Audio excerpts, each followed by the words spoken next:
நண்பர்களே நாம் இந்த பதிவில் பார்க்க போகிறது திருத்தணி முருகன் கோயில் பற்றின விஷயங்கள் தான்.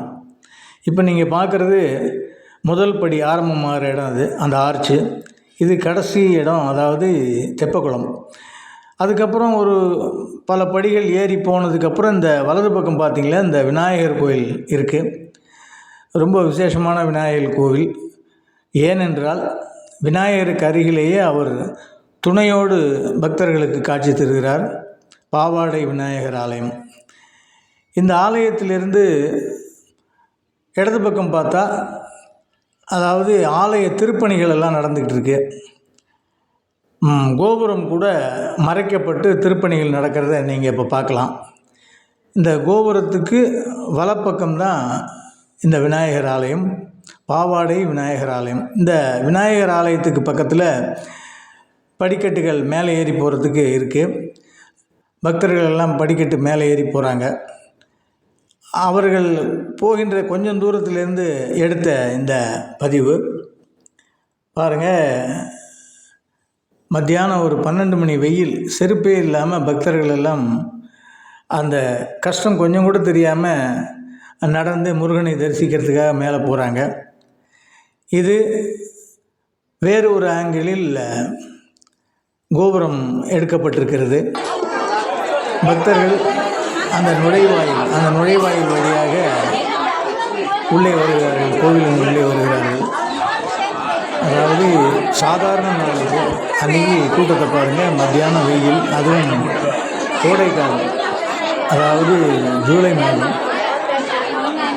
இந்த கோவிலுடைய விசேஷம் என்னென்னா, நிறைய விசேஷங்கள் இருக்குது, ஒன்று தான் சொல்லலாம். 365 படிகள் கொண்ட கோவில் இது. அதாவது வருஷத்தில் 365 நாட்கள் இருக்குது இல்லையா, அதை நினைவுபடுத்தும் விதமாக 365 படிகள். வள்ளி தெய்வானையை முருகன் திருமணம் செய்த இடம் இது.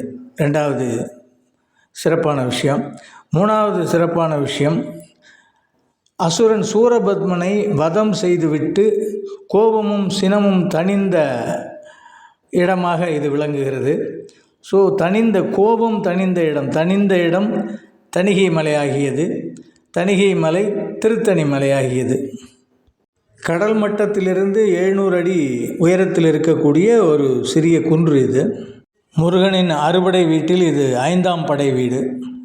மனக்குழப்பம் உள்ளவர்கள், எதிலும் தெளிவான உறுதியான முடிவெடுக்க முடியாத நிலையில் கஷ்டப்படுபவர்கள் இந்த முருகனை தரிசித்தால் மனம் தெளிவாகும், சமநிலைக்கு வரும், தெளிவான உறுதியான முடிவை எடுப்பார்கள் என்று சொல்கிறார்கள்.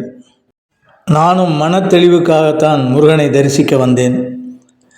இங்கே பார்த்தீங்கன்னா, அதாவது நல்ல வசதிகள் ஓரளவு செஞ்சுருக்காங்க. அதாவது வயதானவர்களுக்கு இங்கே தனியாக ஒரு டிக்கெட் மாதிரி ஒன்று கொடுக்குறாங்க.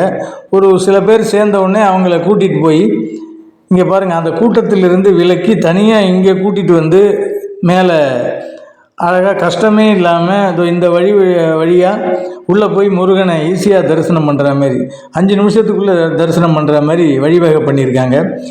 அழகான குன்று.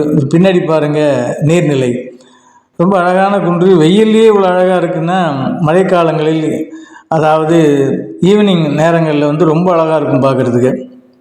அதுக்காகத்தான் இதெல்லாம் சுற்றி நான் பதிவு பண்ணியிருக்கேன்.